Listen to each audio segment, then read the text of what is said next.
positive. Raconte-nous une histoire positive. Raconte-nous deux histoires positives. Positive. Mets ton costard et dis-nous tout. Ta gueule! Oh, pardon.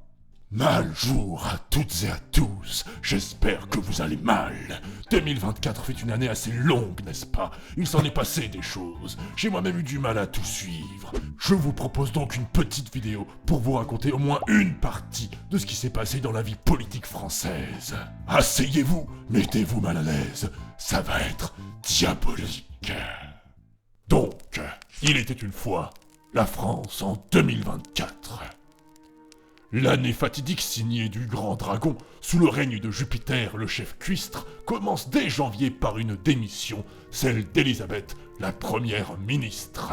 Connue sous le nom de Madame 49.3, car elle en avait fait sa propre compote, avec 23 recours en à peine 18 mois, pour qu'enfin personne d'autre qu'elle ne vote. Remplacé par Gabriel de l'Éducation, le jeune et faible ami du grand sportif forme un gouvernement assez subversif et nomme ministre son propre compagnon. Contre le harcèlement, il a proposé dans une idée sans fond mais avec forme de forcer les élèves à porter l'uniforme plutôt que de réelles solutions cherchées.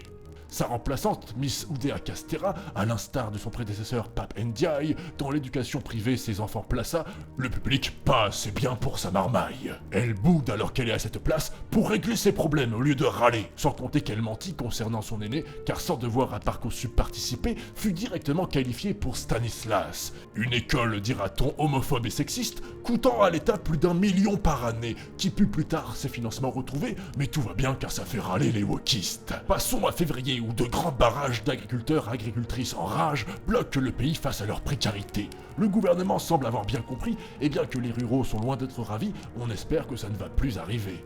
En mars, Darmanin fait place nette XXL. Commence le combat entre dealers et police, ce que salue le ministre de la Justice, qui a lui-même des casseroles sous son aile. Le président lui fait des discours en Guyane, malgré ses vieilles bourdes avec l'outre-mer. Il parle, fait des leçons et se pavane, même s'il pensait que c'était une île hier. On souhaite plus avoir de complications hors de la douce métropole de la France, mais il n'y a pas de raison quand j'y pense, tant que personne n'insulte les gens de cons.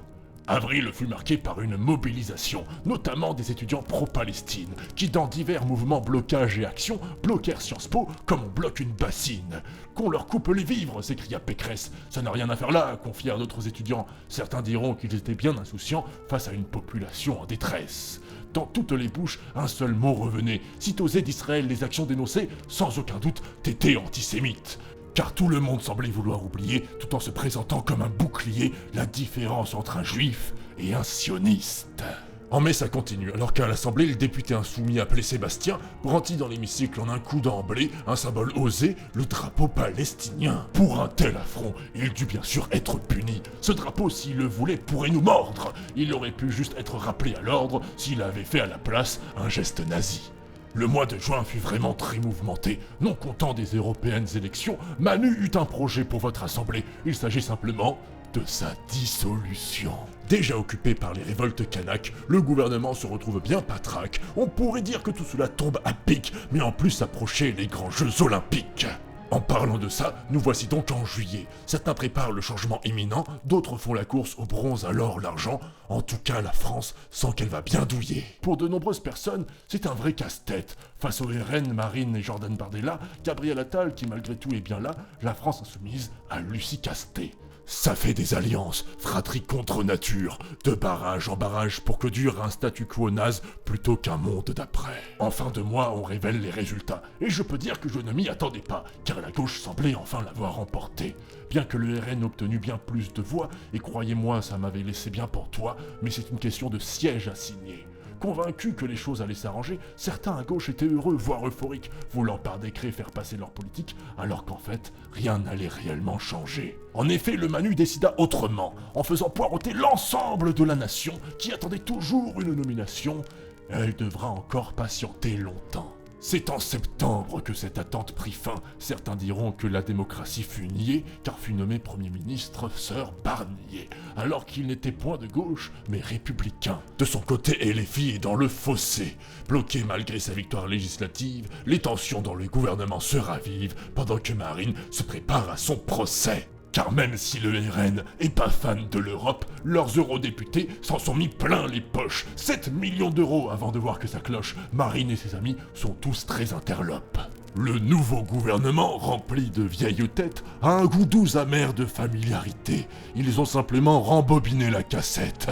On devra repasser pour l'exemplarité. Des élections, du stress et des millions d'euros pour finalement les mêmes discours retrouvés, les mêmes mesures et les mêmes idées. On pourrait croire qu'ils vous prennent pour des poireaux. C'est alors qu'en octobre, le mois d'Halloween, le ton hausse au National Rassemblement. LFI veut destituer le président alors que lui est au Maroc en tant que vitrine. Mais surprise, nos amis les agriculteurs, de retour au volant de leur très beau tracteur, bloquent de nouveaux chemins et autoroutes. On se retrouve avec un budget bloqué, une inflation qui ne cesse d'augmenter, le gouvernement est bien dans la déroute. En novembre, la confiance est toute perdue, la menace de la censure telle la sangsue. Michel Barnier doit se sentir bien à l'étroit car il fait appel au 49.3. Sa prédécesseur doit être très fier de lui. Forçant son budget en mode bourrinage, certains se demandèrent si c'était bien sage, car ça pourrait le mettre dans de très gros ennuis. Et si d'aventure la censure est votée, le RN et les filles travaillent dur, cela signifie que dans un proche futur, sa tête au gouvernement sera ôtée. Alors que s'est-il passé ?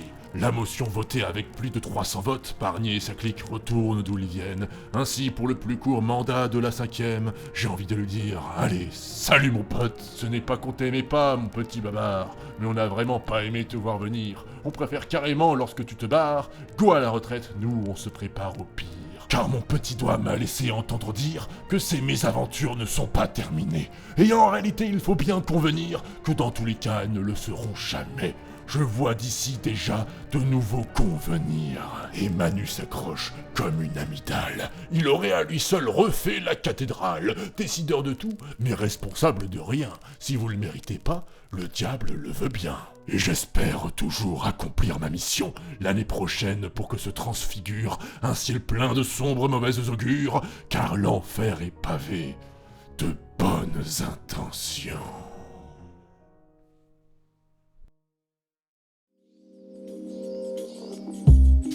I catch myself out thinking of you, and when you're next around, you are uninvited, but now you're here. Could you stay? 'Cause I need you around.